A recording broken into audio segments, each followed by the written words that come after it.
नमस्कार, मैं हूं अंकुर और आप देख रहे हैं सत्य हिंदी। क्या राहुल गांधी कांग्रेस में बड़ा बदलाव करने जा रहे हैं?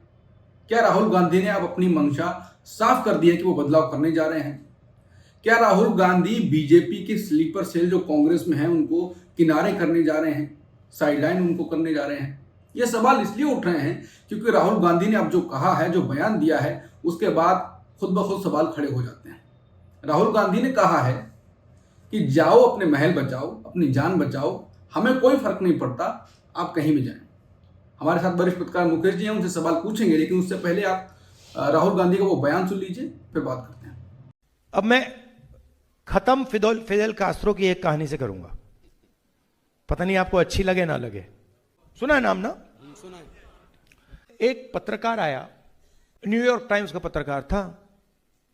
वहां पर लड़ाई चल रही थी, वो जंगल में बैठे थे।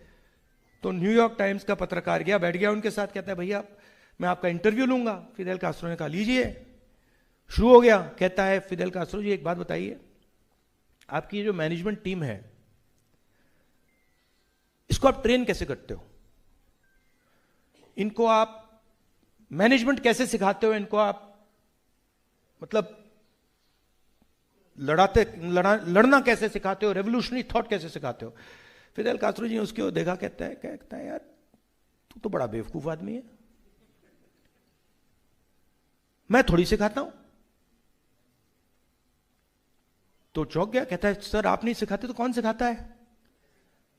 कहता है ये जो बटिस्ता बैठा है वो डिक्टेटर था, ये सिखाता है।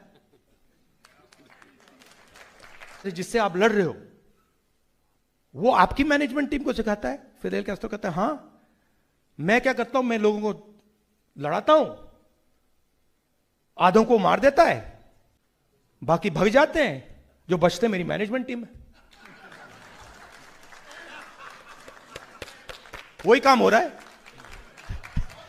वही काम हो रहा है। मोदी जी डरा देता है, भाग जाते हैं। ईडी सीबीआई भाग जाते हैं। मैं कहता हूं भागो भैया, मुझे नहीं चाहिए, जाओ महल बचाओ, जान बचाओ अपनी, मुझे कोई फर्क नहीं पड़ता, मुझे तो अपनी मैनेजमेंट टीम चाहिए। तो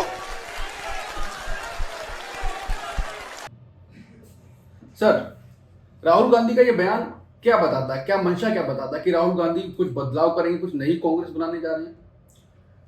ये तो बहुत साफ है कि राहुल गांधी पिछले कम से कम 2-3 सालों से कांग्रेस को आमूल चूल बदलाव की तरफ ले जा रहे हैं। उन्होंने उसका एक नया एजेंडा सेट किया है और ये जो उन्होंने इस सम्मेलन में या सभा में जो कुछ कहा है, हाँ। वो उसी के सिलसिले में है। देखिए राहुल गांधी ने क्या कहा, 3-4-5 बड़ा इम्पोर्टेंट चीजें कही हैं जो एक तरह से कांग्रेस का जो दर्शन है, कांग्रेस की जो विचारधारा है, कांग्रेस का जो एजेंडा है, उसको आउटलाइन करता है। पहली बात तो उन्होंने ये स्वीकार किया और खुलकर स्वीकार किया कि कांग्रेस पिछले 15-20-25 सालों में दलितों, पिछड़ों और अति पिछड़ों से कट गई है। ठीक है। और ये एक बड़ा यही मेरा सवाल एकदम से यही खड़ा हो गया कि ये कबूल कर लेना, क्योंकि राहुल गांधी कई चीजें बीच में भी कबूल कर चुके हैं कि ये हमसे गलती हुई है। ये कबूल करना क्या बताता है? ये कबूल करना बहुत बड़ी बात है और इससे बड़ा कबूलनामा ये है कि इसकी वजह से बीजेपी आरएसएस सत्ता में आए। इन वर्गों का विश्वास कांग्रेस ने खो दिया। हाँ। और उस वोट बैंक पर बीजेपी आरएसएस ने कब्जा कर लिया और जिसकी वजह से आज वो सत्ता में है। मतलब डॉक्टर ने मर्ज पकड़ ली है। मर्ज तो देखिए बहुत पहले पकड़ा जा चुका था, लेकिन हाँ। कांग्रेस डिनाइल मोड में थी। हाँ। क्योंकि कांग्रेस के शीर्ष पर हाँ। जिस तरह का नेतृत्व काबिज था, हाँ। वो कांग्रेस को इस तरफ बढ़ने ही नहीं दे रहा था। कांग्रेस देखिए 1970 के दशक में तक दलितों, पिछड़ों को काफी हद तक, अल्पसंख्यकों और एक बड़ा तबका जो हिंदू के सवर्णों का था, वो भी उससे जुड़ा हुआ था। तो ये सामाजिक समूह थे जो उससे जुड़े हुए थे। और 1977 में एक बड़ी घटना हुई जिसने दलितों को फिर से कांग्रेस के साथ जोड़ दिया। वो घटना क्या थी? बिहार में बेलची नामक एक जगह है जहां पर 11 दलितों को जिंदा जला दिया गया था अपर कास्ट के द्वारा। और इंदिरा गांधी, उस समय इमरजेंसी खत्म हुई थी, चुनाव हो गए थे, सरकार बन गई थी, और इंदिरा गांधी एक तरह से 3 महीने तक अपने घर से भी नहीं निकली थी। इसके बाद अचानक वो इस कांड के बाद निकलती है। बहुत खराब मौसम था, वो ट्रेन से जाती है, फिर कार से जाती है, फिर ट्रैक्टर से जाती है, और इतनी खराब सड़कें, सब कुछ, बारिश हो रही थी, उसमें वो हाथी पर सवार होकर बेलची जाती है उन पीड़ितों से मिलने के लिए, और उससे एक पूरा माहौल बदल जाता है। वो वोट बैंक दोबारा कांग्रेस के साथ आ जाता है, और 80 में कांग्रेस की वापसी होती है। लेकिन उसके बाद से कांग्रेस की ओर से इन सेक्शंस को जोड़ने की कोशिश खत्म हो जाती है, बंद हो जाती है, और किसी ने उसी सभा में से नाम लिया नरसिम्हा राव का। नरसिम्हा राव ने एक तरह से और नुकसान किया पार्टी का, क्योंकि वो खुद ब्राह्मण थे, ब्राह्मणवादी सोच के थे। उन्होंने बीजेपी के जो अयोध्या आंदोलन है उसको आगे बढ़ने का एक तरह से रास्ता दिखाया, मौका दिया। उस वजह से उसको बड़े डेंट लगी, और एक डेंट लगा मंडल कमीशन से, क्योंकि मंडल कमीशन ने जो सिफारिशें की, उस समय कांग्रेस की लीडरशिप ने उसको एक्सेप्ट नहीं किया, पचा नहीं पाया। एक तरह से कांग्रेस की इमेज ये बनी कि वो आरक्षण विरोधी है, और इस वजह से वो जो सेक्शन था पिछड़ों का, वो भी उसके साथ से चला गया। तो जो अयोध्या का आंदोलन था, उसने अपर कास्ट को भी हटा दिया। ये हुआ तो पिछड़े चले गए। बहन मायावती का मूवमेंट आया, काशीराम का मूवमेंट आया, दलित चले गए।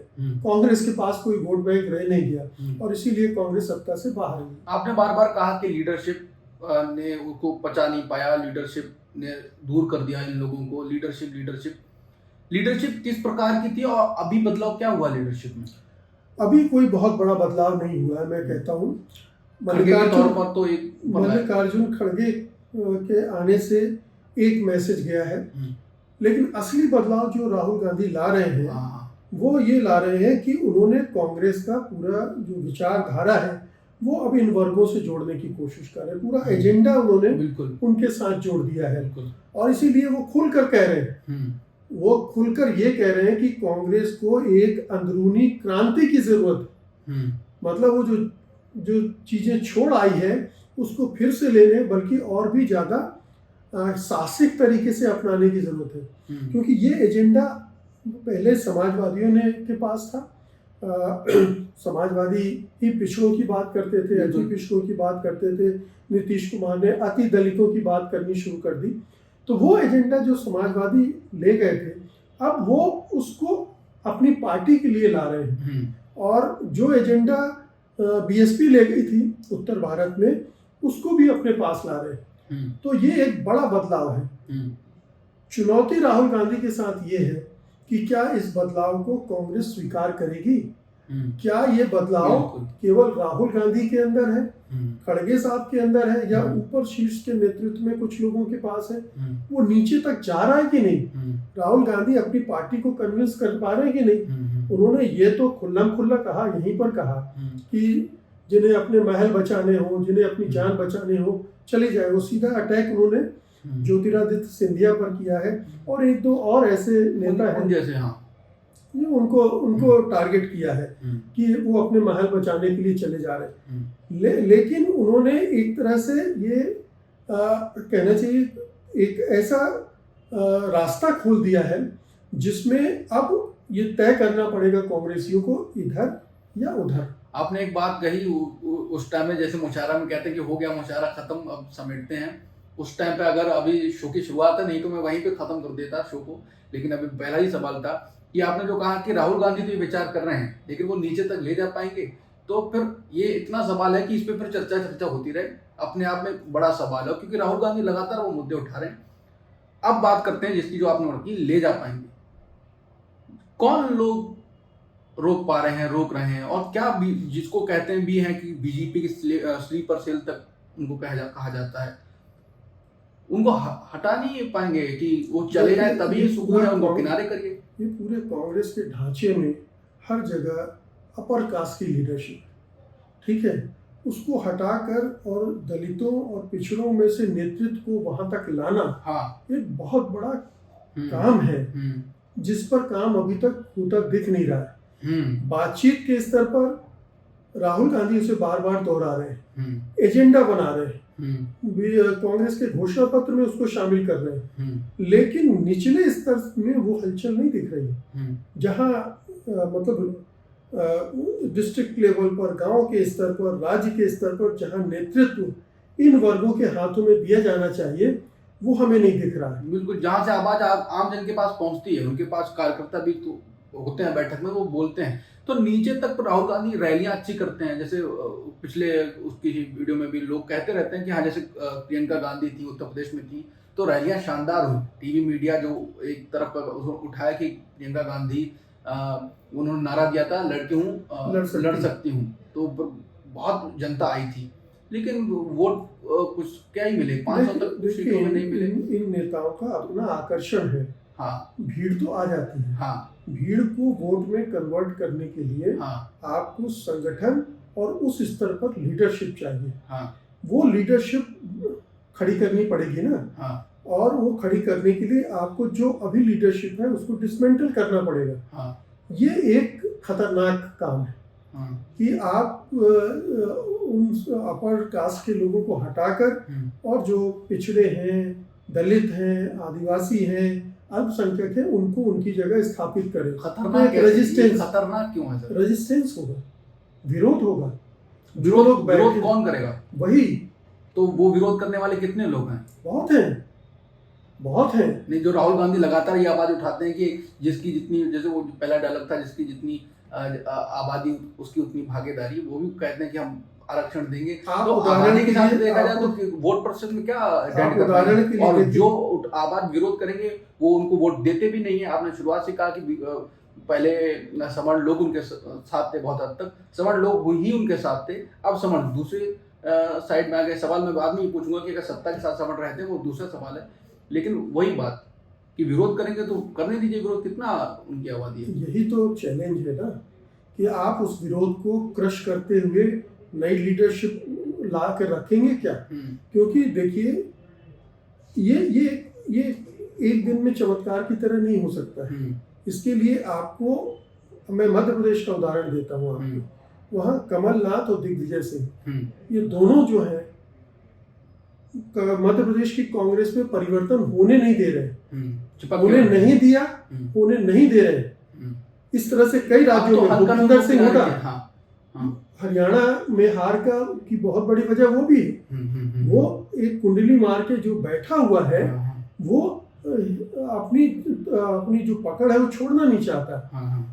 यहाँ पर बहुत ही निष्ठुर होना पड़ेगा और राहुल गांधी को, और रिस्क भी लेनी पड़ेगी, क्योंकि एक लीडरशिप को हटा दें और दूसरी लीडरशिप ठीक से खड़ी ना हो पाए, परफॉर्म नहीं कर पाए, तो राहुल गांधी वहां पर फेल हो जाएंगे। उनका ये जो पूरा एजेंडा है वो फेल हो जाएगा। तो ये ट्रांजिशन जो है, ये कैसे करेंगे, इसकी कोई प्लानिंग है क्या? ये अभी तक हमारे सामने नहीं आई, या केवल रैलियों में बोले जा रहे हैं। एग्जैक्टली, बिल्कुल। तो ये जो आपने बात कही कि कमलनाथ की बात की, दिग्विजय सिंह की कही, इनकी कही, राहुल गांधी जैसे भाषण रैलियों में देते हैं, और व्यक्तिगत तौर पर भी वो ऐसे बात करते हैं रैलियों में ना भी हो, कि वो अच्छे इंसान के तौर पे पेश आते हैं, और अच्छे इंसान होने का ही उनको नुकसान तो नहीं हो रहा पार्टी में, क्योंकि वो जो आपने कहा कि जो लोग हैं वो वरिष्ठ हो चुके हैं, वो वरिष्ठ पहले दिग्गज थे, अब वो वरिष्ठ की श्रेणी में जा चुके हैं, वो खिसक रहे हैं।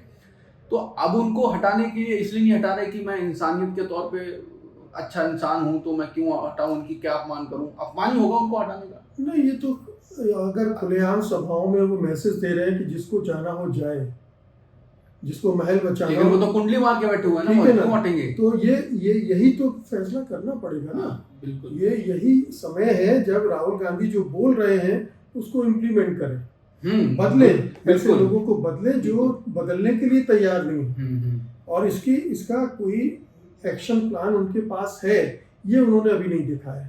बिल्कुल, ये कहेंगे, करना, कथनी और करनी में बड़ा फर्क हो जाता है। आप कहने को बहुत सारी बड़ी बड़ी बातें कर सकते हैं, बिल्कुल, लेकिन जमीन पर उसको कैसे उतारेंगे, ये एक चुनौती है हाँ। खड़गे के सामने भी, राहुल गांधी के सामने भी। राहुल गांधी ये कह रहे हैं कि मैं अब अपनी टीम बनाऊंगा। इसी भाषण में उन्होंने बिल्कुल, कहा कि बिल्कुल। मुझे, उन्होंने क्यूबा का उदाहरण दिया, हाँ, हाँ, ठीक है ना। वो अपनी टीम बनाना चाहते हैं। टीम बनाने की प्रोसेस कब से चल रही है?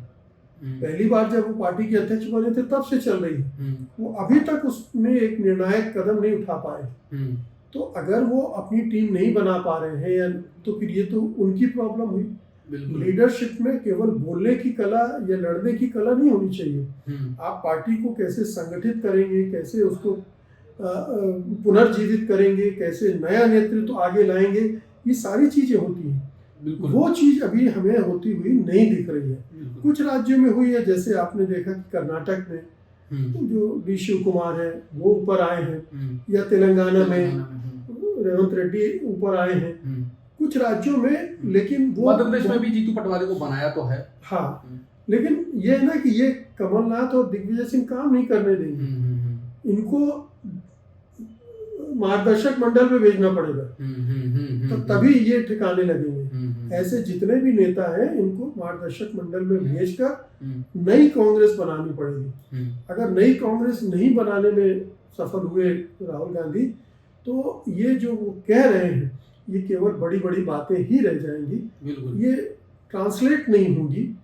और जैसा अगर उनकी बात को लें कि कांग्रेस ने चूंकि इन वर्गों का विश्वास खोया इसलिए बीजेपी सत्ता में आई, तो इसका सीधा सा मतलब ये है कि इन वर्गों का विश्वास हासिल करके ही कांग्रेस उन्हें सत्ता से बेदखल भी कर सकती है। बिल्कुल। और उत्तर प्रदेश में जिस तरह से रिजल्ट आए लोकसभा चुनाव में, उसने इसको प्रूव भी कर दिया कि वहाँ कोएलिशन में गए, दोनों पार्टियों का वोट बैंक एक साथ आया, और जो राहुल गांधी ने एजेंडा रखा उससे बहुत सारे दलित पिछड़े जुड़े, अल्पसंख्यक तो थे ही, और पूरा उलट पुलट हो गया। बिल्कुल। ये मॉडल जो है आपको पूरे देश भर में लागू करना पड़ेगा।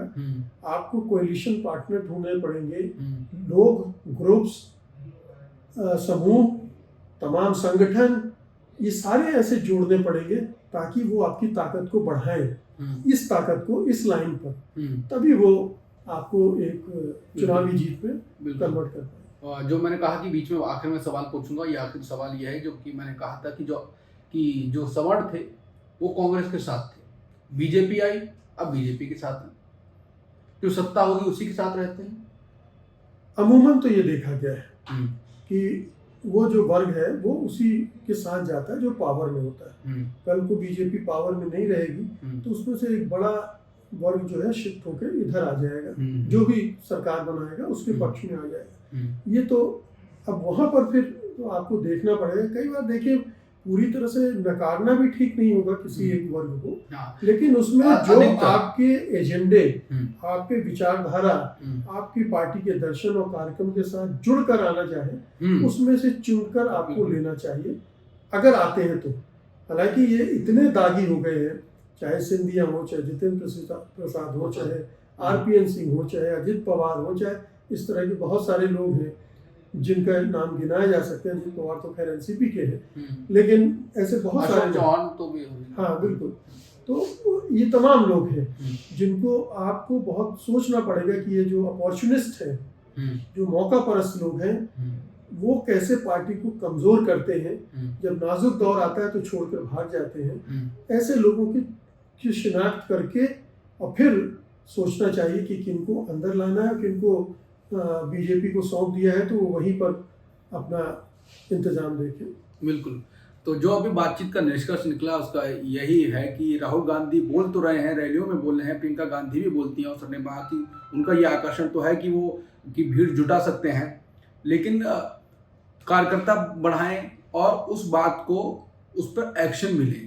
बोलना कथनी, जैसे कहा कि कथनी और करनी में अंतर ना हो, कहा है तो उसको करें भी। और अभी राहुल गांधी बोल तो रहे हैं लेकिन करते हुए नहीं दिख रहे हैं, तो करेंगे तो बात बनेगी, तो देखा जाएगा कि कितना बदलाव होगा। नहीं तो रैलियों में तो अच्छे नेता बोलते हैं, इससे भी बढ़िया नेता बोलते हैं। नमस्कार।